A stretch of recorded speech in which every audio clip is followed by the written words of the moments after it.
Welcome to Get Chatty about your local business again. And today I have my friend Veronica with me. And hi, Veronica, how are you? Hi, Arthur. I'm really well, thank you. How have you been? Not too bad, not too bad. Do you mind introducing yourself a little bit to our audiences? Certainly. My name's Veronica. I'm establishing myself as a professional proofreader with Stephen Miller Proofreading. Nice, simple. And I'm going to be looking at mostly proofreading fiction for indie authors, but I also want to do things such as pamphlets for small businesses to help with them. And I'm also looking at doing website proofreading. That's fantastic, because many people are probably going to start small businesses or starting a website. So I think that would be an opportunity. So how did you meet Arthur, the Chatty curator? I met Arthur through a Zoom networking event. It was a lot of fun. It was a lot of fun. So what prompted you to start the business? Well, I have multiple chronic illnesses, which means I'm effectively disabled, and I'm not able to work outside the home because travelling is very exhausting, and I'm never sure if I'm going to be available. So employers don't want someone who's unreliable for whatever reason, which is understandable. And in January this year, I started proofreading for an indie company as a volunteer fan. There's a group of us, we're the just-in-time readers, and we just pick up the last little things because when you go through, a proofreader or editor doesn't get all the mistakes. We are human. We look to getting 80 to 90% of the errors, so that the original team looks at it, the editor looks at it, and then it comes down to us fans. We pick up the last little errors. So there's a comma in the wrong spot. There's an auto incorrect thrown in there. And then I realised I can get paid to do this. So I've been proofreading for longer than I knew what that word was. I think it's wonderful because many people, I think when we get to a point that there are lots of things out of our control, it's the best to take control and just start your own business. And also, it's so true because with all of those fantastic apps out there to proofread, they don't really know what you're really looking for. So something that maybe the computer might say it is a correct sentence, but it could be better. It could be too long. It could be too the wrong type of word or the incorrect tone or something like that. And that actually needs a human to look through that. So, good on. Thank you. So now, this one is the heavier question. How does the recession and COVID-19 and the lockdown affected your launch of the business? Well, because I'm in a startup mode, a lot of the grants and things available are specifically aimed at businesses affected by COVID. So I'm, of course, not eligible. And I find it's very difficult to search for government grants and other startup packages that could help me to get established, because obviously if you're not established, you're not affected by COVID, technically. So that's been difficult. And also the Australian Tax Office.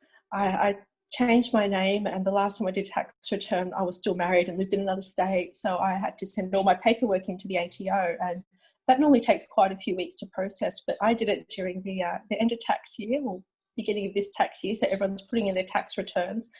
And of course, I have JobKeeper to process on top. So I'm still waiting. Once that's processed, I can get an ABN and I can actually start my business, but I can't do anything until the ATO sends back my forms. And of course, they're a government office, so there's no point trying to hurry them. There are many small businesses. I think they really want to look into content when they like website content and such as coming out of this lockdown. So there's actually, we should see it as an opportunity. So, good on you. So it's tricky. Yes. It's tricky this time. What do you enjoy the most about your line of work? I'm a bibliophile. I'm a book lover, and I love reading. I've been reading since I was 4 years old. I read everything, literally. Like, we'll be in the car and I'll see a sign, I'll just be reading everything.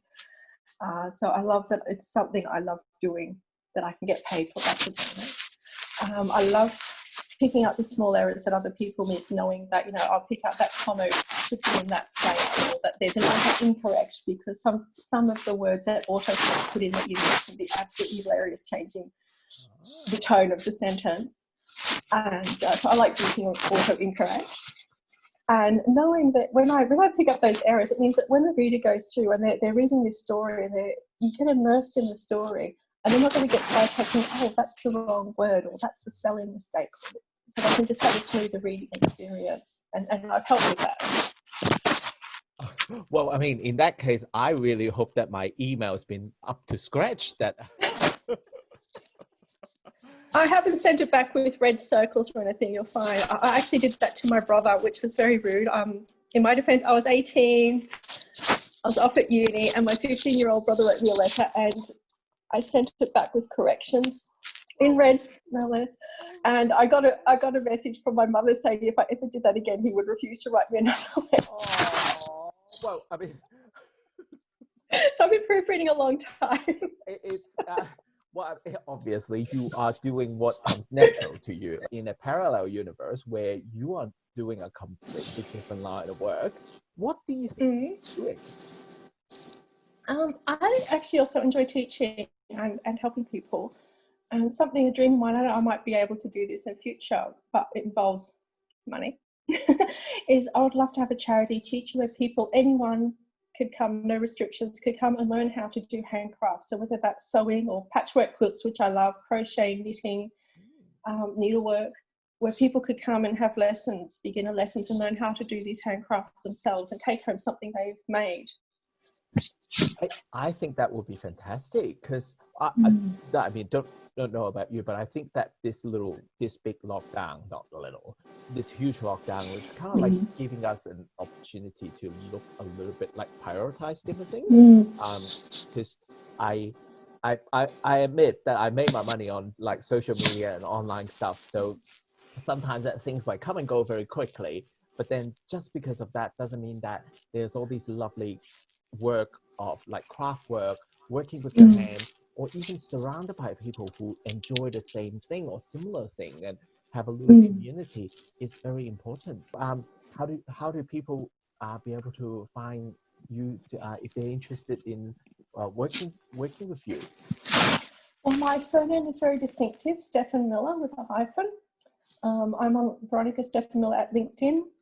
I also have a profile at Facebook I set up specifically for the proofreading. There's not much activity from me at the moment. I'm in a moving house soon, but once I get settled, to start posting different things there as well. So they're the best way to find me at the moment, is through social media. Thank you so much for taking part in this interview.